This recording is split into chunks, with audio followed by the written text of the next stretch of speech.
Good morning, students. Today we will learn motion.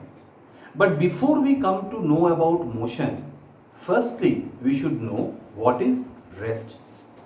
A body is said to be at rest if it does not change its position with respect to its surrounding as time passes. Whereas if a body changes its position with respect to its surrounding as time passes, then the body is said to be in motion.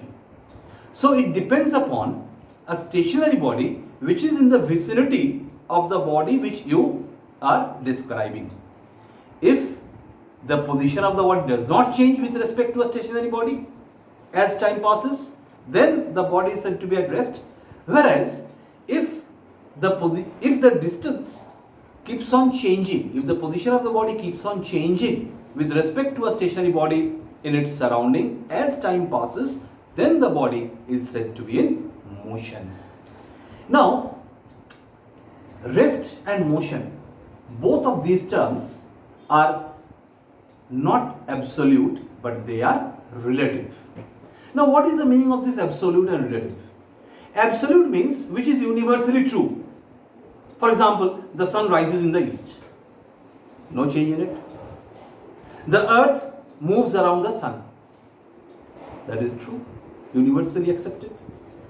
Now, let us see whether this is applicable to rest and motion. For example, imagine you are sitting in the compartment of a train, right? As you are sitting, your position with respect to the roof of the train, the floor of the train, the walls of the train, it does not change. So your body is at rest. Now as the train starts moving, your position with respect to the train does not change. So your body is at rest. But with respect to the platform outside the train, outside the compartment, your position is changing. So you are in motion with respect to the platform outside. So here we say that motion is a relative term. Similarly, rest is also a relative term. Thus, rest and motion are not absolute, but they are relative terms. Next, how to describe the position of a body.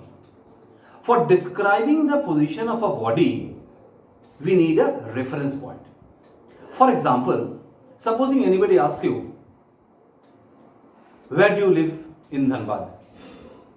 Now you will say that from railway station, I live 2 kilometers away from the railway station. So, 2 kilometers. Now, from the railway station, 2 kilometers can be in any direction.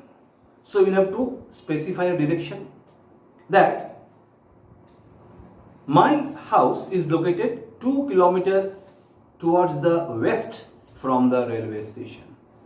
So, to describe the position, what is required? First of all, you require to have a reference point. Then from the reference point, what is the distance? And from the reference point, what is the direction? But when you do it in pen and paper, we take origin. You know what is origin? You have done it in class 6, class 7, you have seen graph. So, the point of intersection of the x-axis and the y-axis, this point is called as the origin. So to describe the position of a body, what do you require? Two things are required. First is the position of a body can be described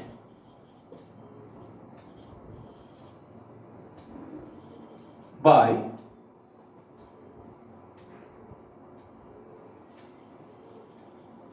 stating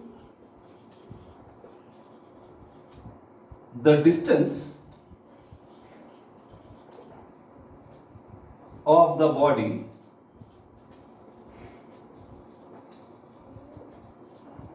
from the origin, and secondly,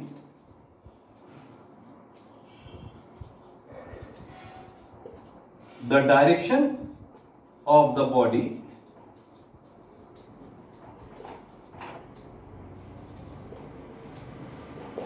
from the origin. So two things are required. First is the distance of the body from the origin and the direction of the body from the origin. If you can write, if you can state these 2 points, then you can definitely say about the position of the body from a reference point. Now, next we come to distance and displacement. Now please follow. Supposing a body wants to move from A to B. A is the initial point or initial position and B is the final position. Now a body moves in this direction, in this way. So the body has followed this path to move from A to B. So the total length of path traversed by the body from the initial to the final position is called as distance. So what is distance? So distance can be defined as the total length of path traversed from the initial position to the final position. Okay? Now, to reach the final position from the initial position, another way is also possible. You can move directly from A to B. This way you can move. So this is the shortest distance between initial position and final position. This is called as displacement. So the initial position and final position, when they are connected by the shortest path, that will be called as displacement. So displacement may be defined as the shortest path between the initial position and the final position in a specified direction. A direction has to be mentioned. Clear? So whenever the direction is mentioned along with the magnitude, then that quantity is called as a vector quantity.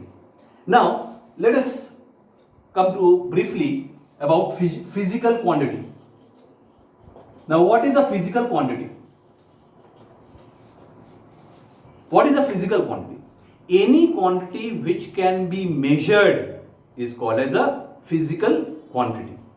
For example, if I say, what is your height? You will say my height is, say, 5 feet. So 5 feet means it tells us about your height. Here 5 feet is the magnitude of your height. If I say what is your weight or what is your mass, you will say I am 40 kg. So 40 kg is the magnitude of your mass.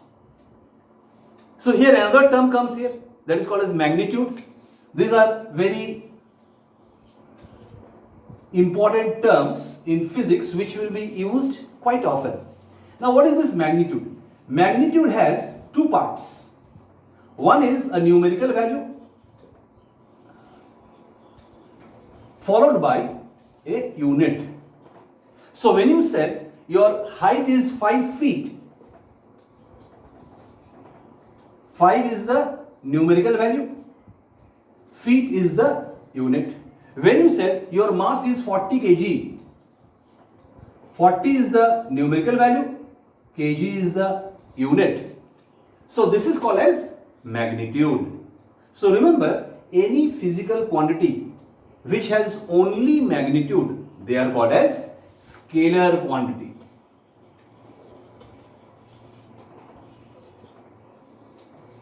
That is called as scalar quantity. any physical quantity which has only magnitude is called as a scalar quantity. Examples: example is length, area, volume, speed, density, etc. All are scalar quantity. Oppositely, another quantity is there called as vector quantity. Now, what is this vector quantity? Any physical quantity which has both magnitude as well as direction, that is called as a vector quantity. Clear? Like here, displacement, I told you, displacement is the shortest path between the initial and the final position in a specific direction. That will be called as displacement. So, in vector quantity, first of all, you can write displacement, then velocity, then acceleration or acceleration, whatever you say, or then momentum, then force, etc.